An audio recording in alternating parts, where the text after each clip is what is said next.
गुजरात के नेताओं ने मिलकर 4300 करोड़ रुपए का गबन कर दिया है। जिस पैसे से मैनुअल स्कैवेंजिंग रोकी जा सकती थी, गटर साफ करने वालों को मास्क और ग्लव्स दिए जा सकते थे, जिन पैसों से कई स्कूलों की छत पक्की कराई जा सकती थी, उन तमाम पुलों को मजबूती से बनाया जा सकता था जो बनते बनते ढहकर कई जिंदगियां निगल गए। जिन पैसों से किसी गांव को सड़क देकर शहर तक लाया जा सकता था, वो पैसा नेताओं ने अपने अपने ठिकाने लगा लिया।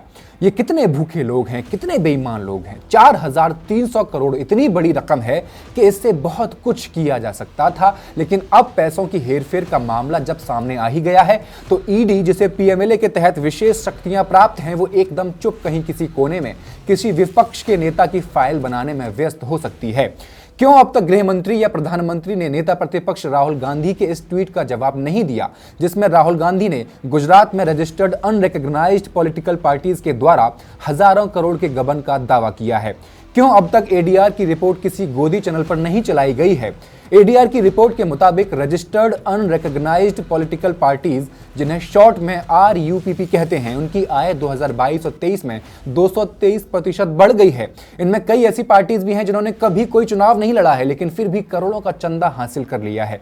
हैरानी की बात यह है कि सबसे ज्यादा आय उन आरयूपीपी दलों की बढ़ी है जो गुजरात में रजिस्टर्ड हैं। आखिर ये चमत्कार कैसे हो रहा है? जनता जिन्हें जानती तक नहीं, उन्हें करोड़ों का चंदा कौन दे रहा है? कैसे सिर्फ चुनाव आयोग में खुद को रजिस्टर्ड करा के ये पार्टियां करोड़ों का चंदा कमा रही हैं? अगर ये पार्टियां चुनाव नहीं लड़ती या कोई सीट नहीं जीतती तो इनका असली काम आखिर है क्या? ईडी का खेल खेलने वाली सरकार आखिर इन गुमनाम दलों पर क्यों चुप है? फैक्ट्स एंड फिगर्स के इस एपिसोड में आई विल एक्सप्लेन।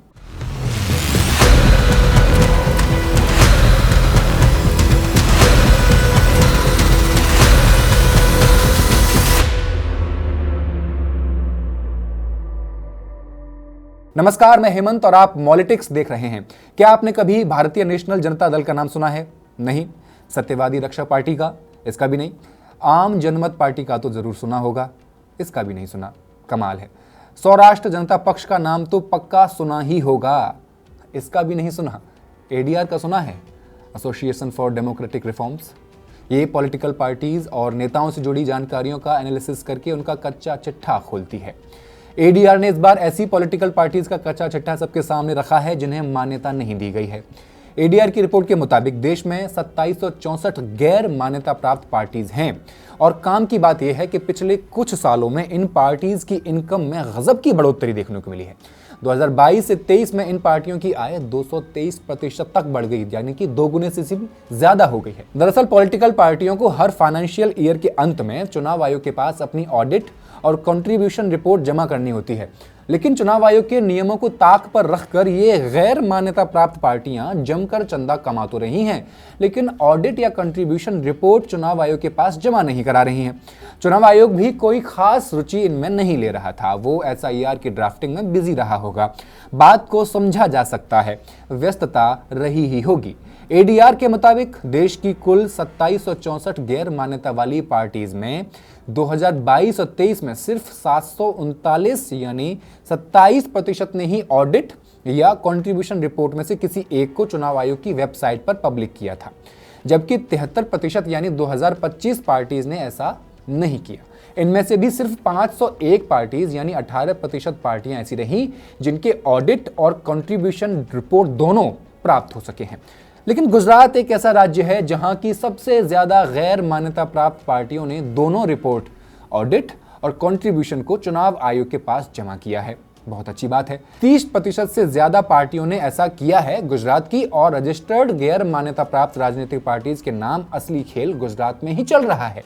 गुजरात में कुल 95 गैर मान्यता प्राप्त राजनीतिक दल हैं और 59 पार्टियों ने अपनी वित्तीय जानकारी शेयर नहीं की।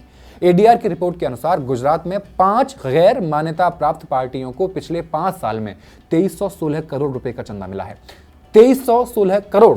अगर आप इन पार्टियों का फाइनेंशियल ईयर 2019-20 से 2023-24 का डेटा उठाकर देखेंगे तो हैरान हो जाएंगे। सबसे ज्यादा चंदा पाने वाली टॉप 10 गैर मान्यता प्राप्त पार्टीज में 5 गुजरात की हैं और टॉप 3 में सिर्फ गुजरात ही गुजरात दिख रहा है। पहले पर है भारतीय नेशनल जनता दल, जिसने 5 सालों में 957 करोड़ से ज्यादा की जुगाड़ कर ली। दूसरे पर है न्यू इंडिया यूनाइटेड पार्टी, जिसने सिर्फ 2 साल में 608 करोड़ रुपए की कमाई की। तीसरे पर है सत्यवादी रक्षक पार्टी, हाँ सत्यवादी, इसने भी 2 साल में 416 करोड़ हथिया लिए। इसके अलावा गुजरात की ही सौराष्ट्र जनता पक्ष ने 3 साल में 200 करोड़ और जनमन पार्टी ने 3 साल में भी 133 करोड़ कमाए हैं। अगर इन पार्टियों की राजनीतिक हनक की बात करें तो 2019 से 24 के बीच इन पार्टियों ने सिर्फ 17 उम्मीदवार चुनावी मैदान में उतारे हैं, जिन्हें कुल 22,000 वोट ही मिल सके। इनमें से किसी भी उम्मीदवार ने जीत दर्ज नहीं की आज तक। इसके बावजूद पार्टियों की आमदनी करोड़ों में है। तो सवाल यह है कि क्या ये बड़े बड़े नामी गिरामी नेताओं के द्वारा किसी नाते रिश्तेदार के नाम पर खोली गई पार्टीज तो नहीं है?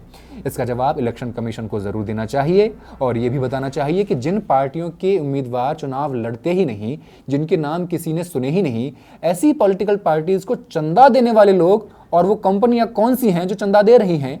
क्या ये कंपनियां भी किसी नेता की या बड़े बड़े नेताओं की तो नहीं है?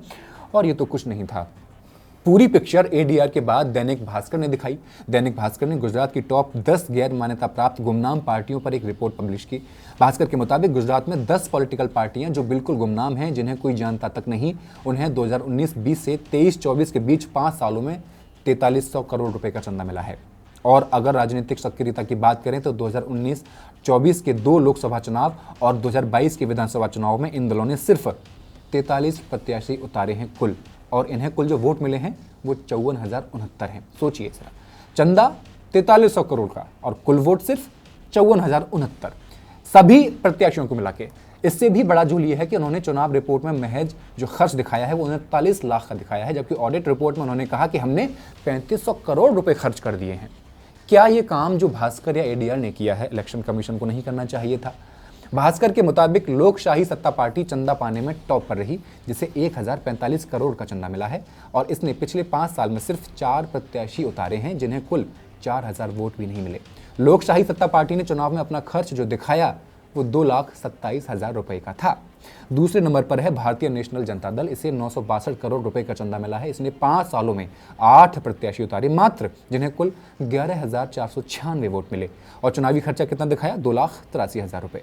तीसरे नंबर पर स्वतंत्र अभिव्यक्ति पार्टी है, इसे 663 करोड़ का चंदा मिला। इसने 5 साल में 6 प्रत्याशी उतारे, जिन्हें कुल 11,692 वोट मिले और चुनावी खर्च दिखाया 12,18,000 रुपए। इसी तरह बाकी पार्टियां भी हैं।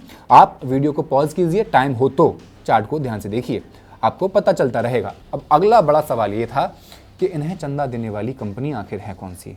भारतीय नेशनल जनता दल की बात करें तो इसे सबसे ज्यादा राजस्थान की हिसिमा फार्मा से चंदा मिला है। हिसिमा फार्मा ने 1 करोड़ 75 लाख का चंदा दिया है। इसके अलावा महाराष्ट्र के पेशवा आचार्य ने 75 लाख, हरियाणा के अपर्ण गुप्ता ने 40 लाख, उत्तर प्रदेश के प्रदीप चंद्र ने 30 लाख और गुजरात के जयेश पटेल ने 28,80,000 का दान दिया है। न्यू इंडिया यूनाइटेड पार्टी के टॉप 5 दानदाताओं में बेंगलुरु की इन्वेंसिस टेक्नो टॉप पर है, इसने 3 करोड़ 2,000 का दान दिया। बेंगलुरु के ही सुमित माहेश्वरी ने 40 लाख, सत्यम शामीग्राम ने 33 लाख और मुंबई के विकास कुमार सिंह ने 28 लाख, अहमदाबाद की श्रद्धा मेहता ने 22 लाख का दान दिया है।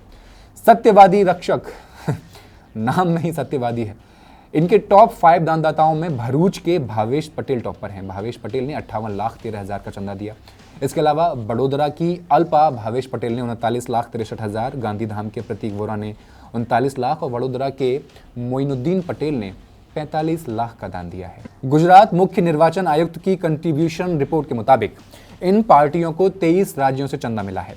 आप सोच रहे होंगे कि आखिर ये लोग हैं कौन जो ऐसी पार्टियों को लाखों और करोड़ों में चंदा दे रहे हैं, जिन्हें कोई जानता तक नहीं, जिनकी कोई पहचान तक नहीं है। दरअसल भारत का आयकर कानून कहता है अगर कोई व्यक्ति या कंपनी किसी राजनीतिक पार्टी को चंदा देती है तो उसे इनकम टैक्स एक्ट की धारा 80 GGC के तहत टैक्स में छूट मिलती है। ये गैर मान्यता प्राप्त पार्टियां इसी का फायदा उठाती हैं और फर्जी दान के जरिए कमीशन का घिनौना खेल खेलती हैं। अब जरा सोचिए, किसी बिजनेसमैन को 1 करोड़ रुपए टैक्स देना है, लेकिन वो ये पैसा सरकार को नहीं देना चाहता, लेकिन अगर वो ये टैक्स नहीं देगा तो इनकम टैक्स डिपार्टमेंट उसे नोटिस भेज सकता है। इससे बचने के लिए वो क्या करे? तो इससे बचने के लिए वो करता है कि एक तरीका अपनाता है, वो बहुत आसान है, लेकिन वो किसी एक ऐसी राजनीतिक पार्टी से संपर्क करता है जो रजिस्टर्ड तो है लेकिन मान्यता प्राप्त नहीं है। वो उस पार्टी को 1 करोड़ रुपए चंदा दिखाकर ट्रांसफर कर देता है ताकि उसे टैक्स में छूट मिल जाए। फिर वो उस पार्टी से वही पैसा वापस कैश में ले लेता है, बस उसमें से कुछ प्रतिशत उस पार्टी को दे देता होगा, 4, 5, 10, 20 जो भी होता होगा, वो कमीशन के रूप में उसको दे देता होगा वापस। इसी तरह ये पार्टियां असल में मनी लॉन्ड्रिंग मशीन बन चुकी हैं। 11 अगस्त को टाइम्स ऑफ इंडिया की एक रिपोर्ट आती है।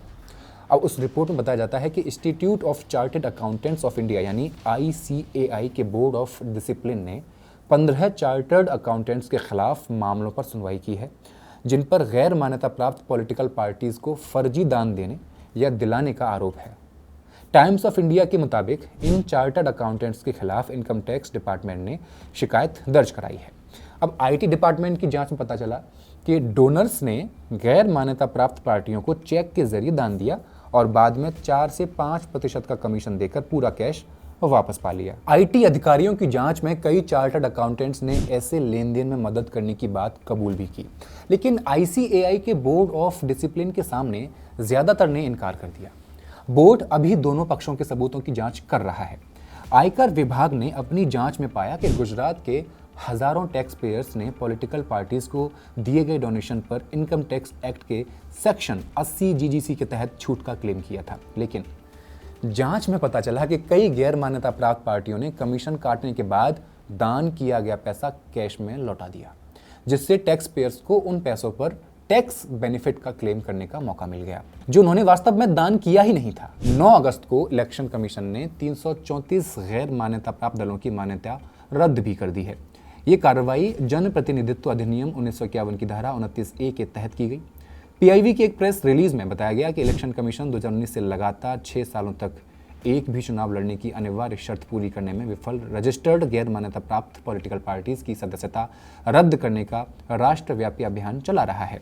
पहले चरण में 334 ऐसी पार्टियों को लिस्ट से हटाया गया है, जिसके बाद गैर मान्यता प्राप्त दलों की संख्या 2854 से घटकर अब 2520 रह गई है। दूसरे चरण में 476 और रजिस्टर्ड गैर मान्यता प्राप्त राजनीतिक दलों की पहचान की गई जिन पर एक्शन हो सकता है। हालांकि इलेक्शन कमीशन ने यह स्पष्ट नहीं किया है कि यह कार्रवाई चंदा चोरी के खिलाफ की गई है। इलेक्शन कमीशन हो या इनकम टैक्स डिपार्टमेंट या फिर हर रोज विपक्षी नेताओं के दरवाजे पहुंची रहने वाली ED हो, सवाल बेहद गंभीर है। आखिर कैसे सालों से इतना बड़ा चंदा घोटाला चलता रहा और एजेंसियां चुप्पी साधे बैठी रहीं। गुजरात के 4300 करोड़ हों या पूरे देश में 223% की चंदे की छलांग, ये आंकड़े सिर्फ पैसों की कहानी नहीं कहते बल्कि हमारे सिस्टम की सच्चाई भी उजागर करते हैं। धन्यवाद।